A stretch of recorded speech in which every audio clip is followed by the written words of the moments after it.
Hello students, welcome back to our channel Physics Gallery. Asha Binu.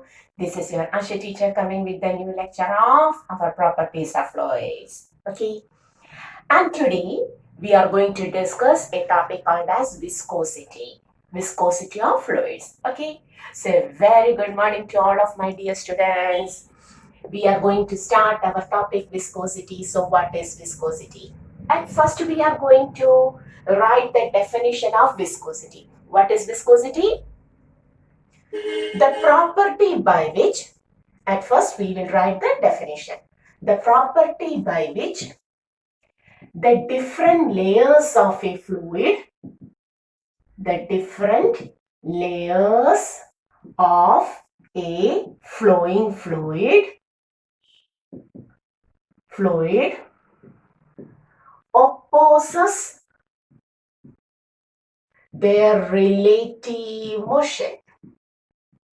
The property by which the different layers of a flowing fluid, opposes their relative motion is called as the viscosity. Okay, so what does this sentence mean? We are considering the flow of a liquid or a fluid, whatever may be. Suppose we are considering the different layers of a fluid, and these are the particles at the different layers. This is the upper layer.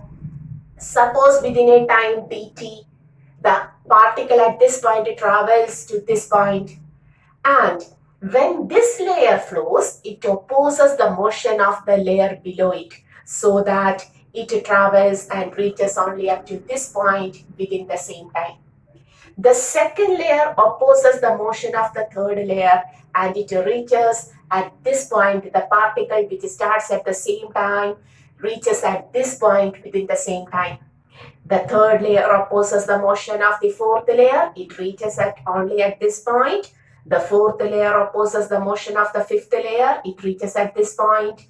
The fifth layer opposes the motion of sixth layer. Sixth layer opposes the motion of the seventh layer. Seventh layer opposes the motion of the eighth layer, and the particle at this point, at this layer, is stationary. It is at this point itself. Okay, so we can see the uppermost layer of a flowing fluid moves with the maximum speed. It opposes the motion of the lower layer. It opposes the motion of next below layer.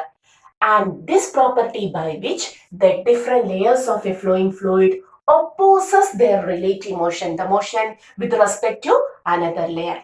Okay, and this property is called as viscosity.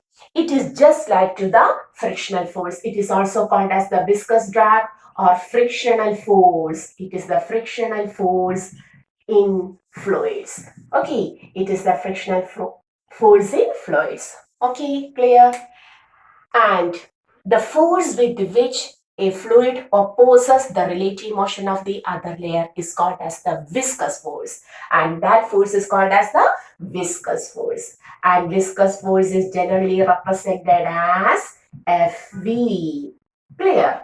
Okay, so what is viscosity? The property by which a liquid layer opposes, a fluid layer opposes the relative motion of the another layer is called as the viscosity, and the force with which the different layers opposes their relative motion is called as the viscous force. Okay, and it is studied, we have studied about this viscous force, and finally it is observed that when we consider two layers, suppose I have taken this layer whose speed is v1 and the second layer whose speed is v2, and the two layers are separated by a length dl. The distance between the two layers is length dl. The difference in the speed of the two layers is dv. Okay, and the area of contact is A. A is the area of contact. Then it is proved that the viscous force is directly proportional to the area of contact, and the viscous force is also directly proportional to dv by dl. The change in velocity with respect to the length of the layer dv by dl, which is called as the velocity gradient. velocity gradient. It is generally called as the velocity gradient. A quantity divided by distance is generally taken as its gradient. So the viscous force is directly proportional to the area of contact of the two layers, and it is also directly proportional to the velocity gradient.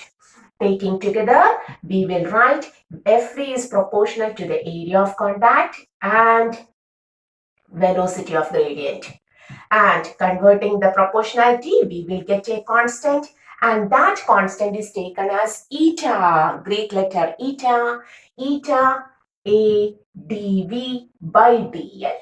And this formula is generally called as, this equation of viscous force is generally called as Newton's formula of viscosity. It is generally called as Newton's formula for viscous force.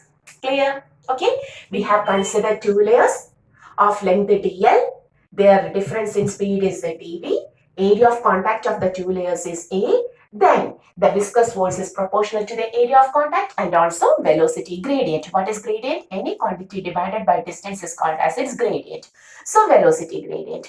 F is proportional to a dv by dl. F is equal to a constant eta a dv by dl.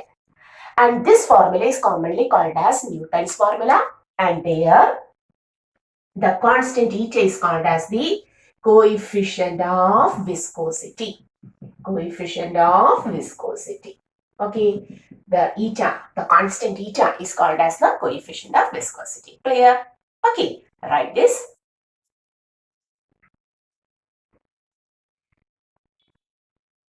Okay. And how we define this coefficient of viscosity, the constant we got from the viscous force coefficient of viscosity? We can define the coefficient of viscosity. Okay, hoping you have written this much. May I rub this? Surely.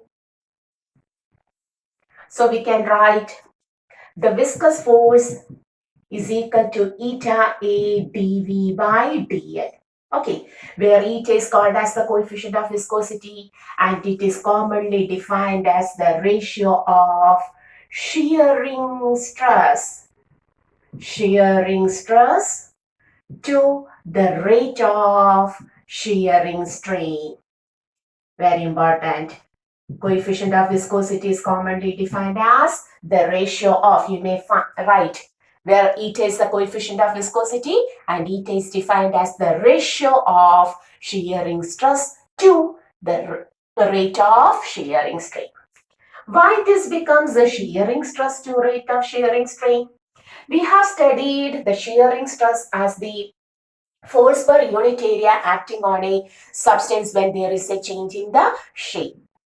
That is, you can see the particles were initially present at this line, but after a time dt, the particles attains a change in the shape like this, not in the shape.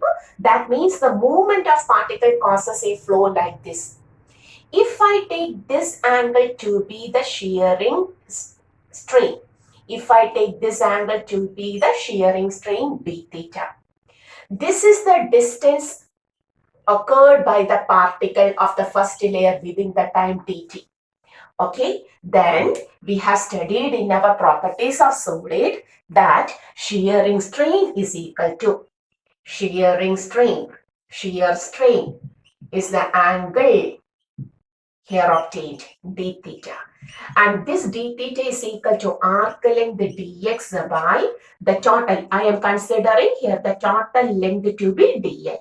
Dx by dl. Okay, so shearing strain d theta is equal to dx by dl. If I take the rate of the shearing strain, may I write here? Yes, rate of shear strain. Okay, rate of shear strain means d theta by dt, which means dx by dl into dt. What is dx by dt? We can write it as the dv, velocity. Dx by dt becomes velocity. Velocity is continuously changing. So dv by dl. So dv by dl becomes the velocity gradient. Okay, velocity gradient. Clear? So what is d theta rate of shear strain means? D theta by dt, which is the velocity gradient. And now, what is shear stress? Where we will write, we will write here. Shear stress means always the stress is force per unit area. Always the stress is force per unit area. If we know this is the shear stress and this is the rate of shear strain, from this equation, eta becomes, you can write eta is equal to viscous force by area and dV by dl. Okay, so what is force by area? Eta becomes shear stress. Shear stress. And what is dV by dl? dV by dl is the velocity gradient which we obtained as the rate of shear strain. Okay, so we can define the coefficient of viscosity as the ratio of shearing stress to rate of shear strain. So how can you define the viscosity, coefficient of viscosity? It is the ratio of shearing stress to the rate of shear strain obtained when a fluid flows. Clear? Okay, clear? Shearing strain means d theta, dx by dl. Rate of shear strain means d theta by dt. dx by dl into dt, dx by dt is dv by dl, which becomes the velocity gradient.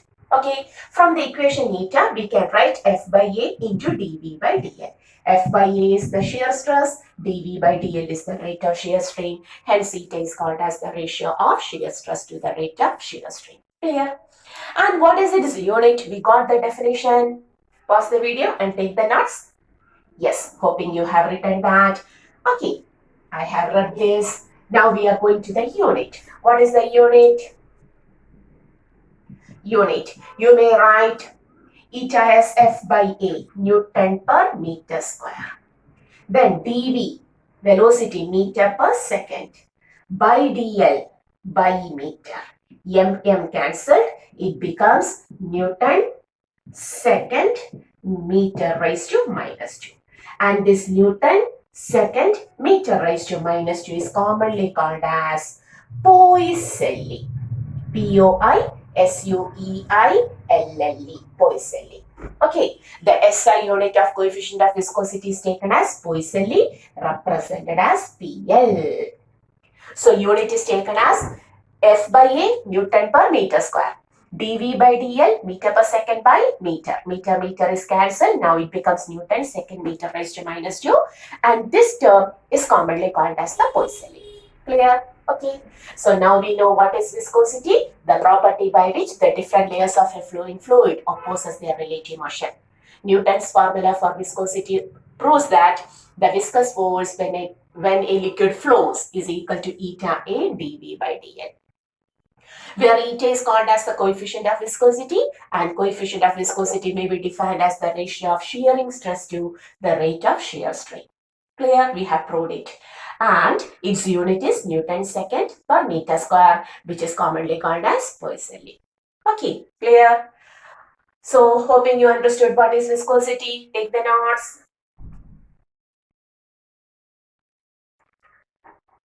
Okay. Now, why the SI unit of eta is taken as Poiseuille? Because Poiseuille, a famous scientist, has given a very important equation called as Poiseuille's equation. Very important equation, Poiseuille's equation for the rate of fluid flow. Okay, that's why in the honor of that famous discovery, we have provided the SI unit of eta as Poiseuille. So now we are going to the Poiseuille's equation. Okay, so what is this Poiseuille's equation? The spelling of Poiseuille is a little bit difficult. Poiseuille. Poiseuille's equation. Poiseuille's equation gives the rate of fluid flow through a tube.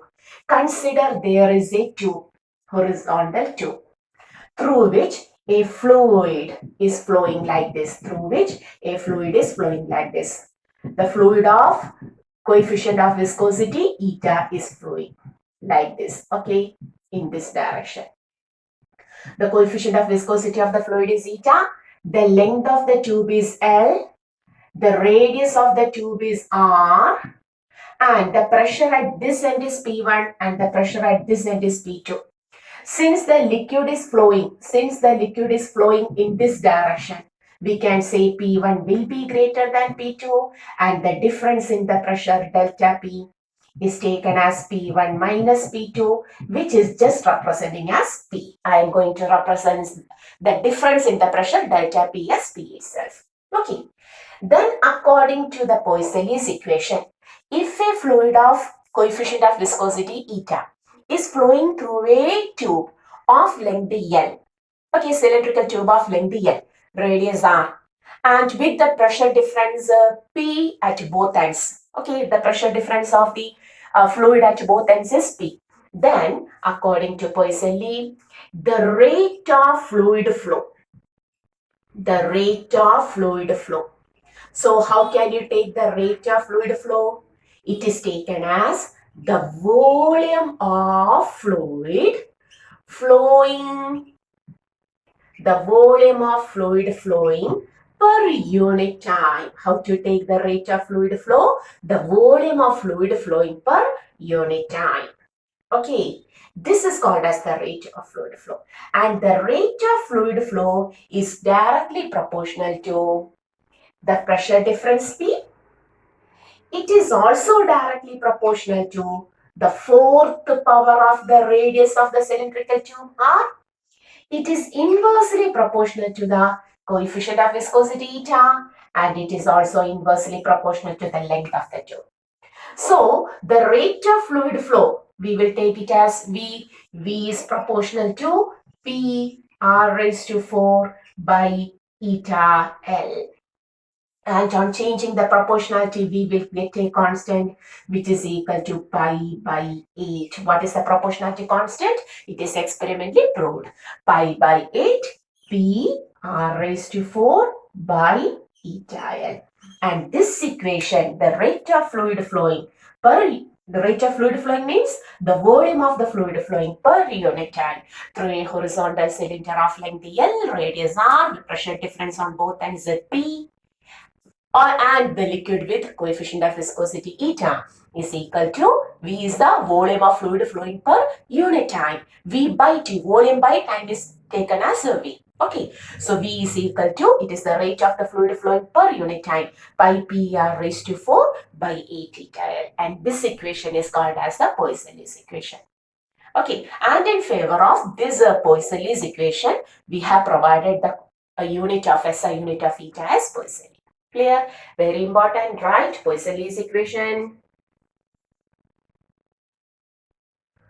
Okay, so hoping you have taken the notes of Poiseuille's equation. A lot of questions are asked from this topic in our competitive exams.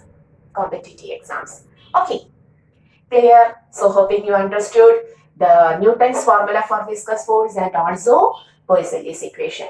Now we are going to another formula called as Stokes formula in viscosity. Stokes formula, another scientist who studied about this viscosity. And Stokes formula states that when a solid substance passes through a fluid, when an object passes through a fluid, the fluid provides certain viscous force on this substance.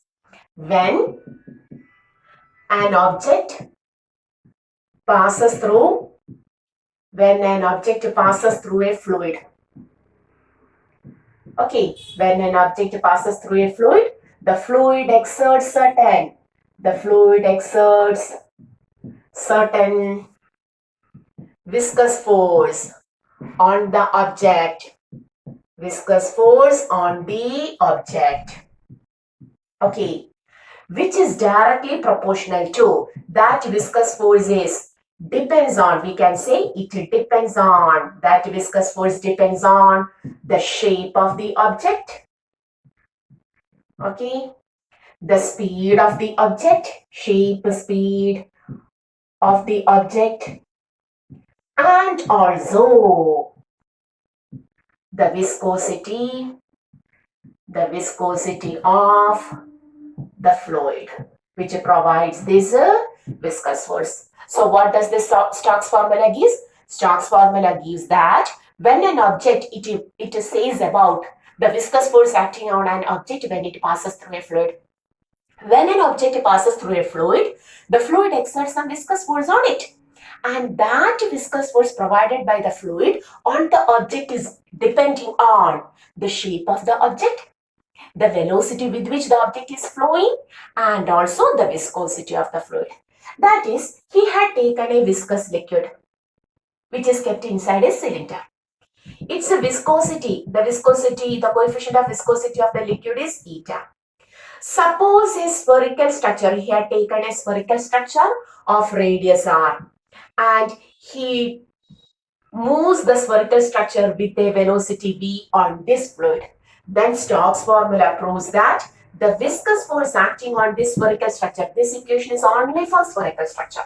Okay, so viscous force acting on this spherical structure is directly proportional to the coefficient of viscosity. It is also directly proportional to the velocity with which it is flowing. It is also directly proportional to the radius of the ball, shape of the ball, the speed of the ball, and also the viscosity of the fluid. Taking together, we will write viscous force is directly proportional to eta, r, and v, and viscous force is equal to proportionality changes, and we got a constant experimentally proved it to be 6 pi eta r v, and this equation is called as the Stokes formula for viscous force. So Stokes formula gives the viscous force acting on an object passing through a fluid. He had taken a spherical structure of radius r, which is moving with a speed v through a fluid of coefficient of viscosity eta. Then he experimentally proved that the viscous force exerted by the fluid on that object is equal to 6 pi eta rv. It is proportional to eta. Viscous force is proportional to the radius of the ball and is also proportional to the speed of the ball. And this equation is called as the Stokes formula. Clear? Okay. And we can prove it dimensionally also. Clear? And this Stokes formula is very important to explain a particular property called as the terminal velocity attained by a spherical structure passing through a fluid. What? We are going to discuss about a term called as the terminal velocity. Okay. Stokes formula helps us to explain the terminal velocity attained by a spherical structure passing through a fluid column. So let us understand what is this terminal velocity. So we are going to explain about the terminal velocity.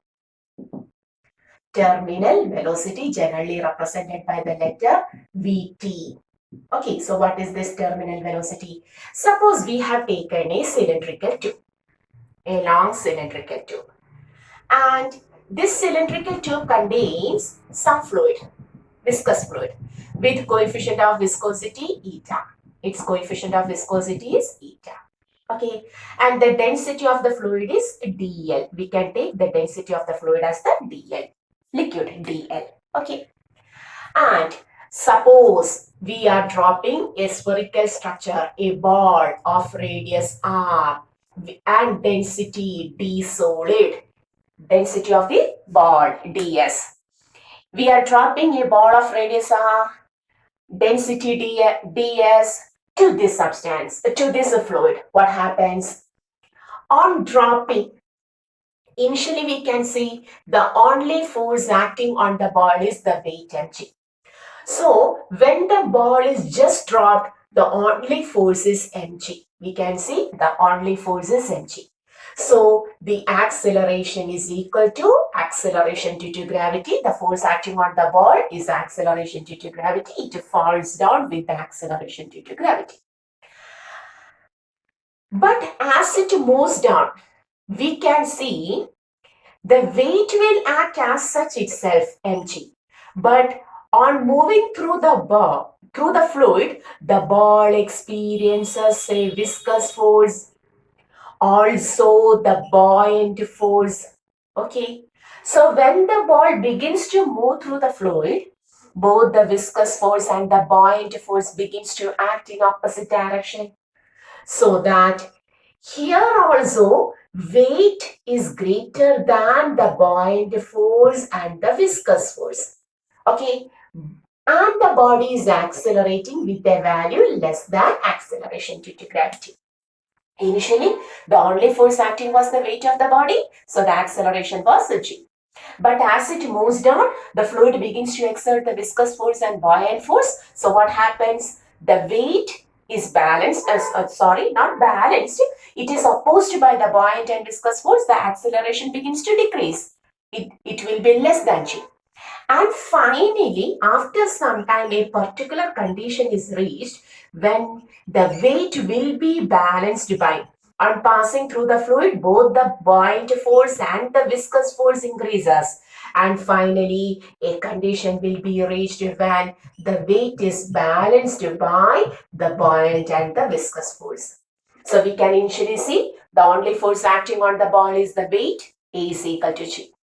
Then on passing through the fluid, buoyant and viscous force acts on it. So the weight mg is great. That is what happens. It is opposed. The weight is opposed by this. So acceleration begins to decrease from g.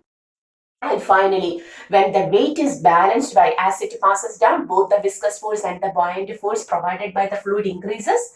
Weight will be finally balanced so that the net force now becomes zero. If the net force becomes zero, ma becomes zero, acceleration becomes zero. Okay, now at this time, the acceleration, initially acceleration was g, then it begins to decrease, and finally now acceleration becomes zero and the velocity becomes constant. Acceleration zero means the velocity becomes constant. And this constant velocity with which a spherical structure passes through a fluid column.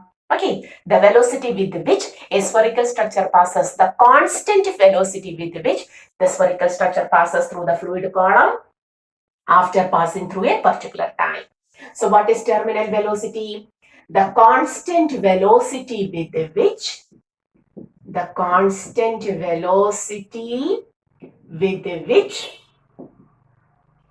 a spherical structure passes through a fluid column.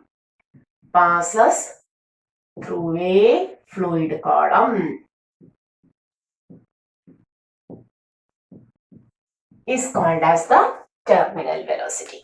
Okay, so do you understood what is the terminal velocity? Yes. So when this terminal velocity is obtained, when the weight of the ball is balanced by the buoyant force and the viscous force. So we can write the weight of the ball is equal to, buoyant force means in the Archimedes principle we have studied, it is equal to the weight of the liquid displaced plus viscous force. Mass means density of the solid into volume of the solid. G is equal to mass of the liquid displaced, density of the liquid into volume of the solid. On dropping this ball, only the volume corresponding to the volume of the ball will be displaced into G plus 6 pi eta RV. From this equation, we can write 6 pi eta RV is equal to dl minus ds into volume G. Or 6 pi eta RV is equal to dl minus ds into what is the volume of the ball? 4 by 3 pi r cube into G. Cancelling pi, cancelling one of the r, 6 becomes 3, here it is 2. Now you will get the velocity becomes 2 by 9. On cancelling and solving, you will get 2 by 9 r square G, density of the, what here? Sorry. Here it becomes density of the solid minus density of the liquid. Solid minus, because this term is going here. Okay. ds minus dl by eta. And this velocity with which a solid structure passes through a fluid column, the constant velocity with which a solid structure passes through the fluid column is called as the terminal velocity. Okay, and this terminal velocity is very important. Even the raindrop doesn't attain. Raindrop is falling from a very large height and it doesn't attain the velocity of a freely falling body because the weight of the raindrop is balanced by the viscous force and the buoyant force provided by the air column. Okay, So this is the equation for the viscous terminal velocity. What is terminal velocity? Terminal velocity is the constant velocity with which a spherical structure passes through a fluid column, and its equation becomes 2 by 9 r square g, density of the solid minus density of the liquid by eta. Okay, clear? So today's topic was viscosity. We have studied Newton's formula for viscosity, then Poiseuille's equation, and then Stokes' formula, which gives the viscous force acting on a structure on an object passing through the fluid column. Here we have specified a spherical structure passing through the fluid column, where the Stokes' formula becomes 6 pi eta RB. And because of this viscous force and the buoyant force acting on a spherical structure when it passes through a fluid column, what happens after some time?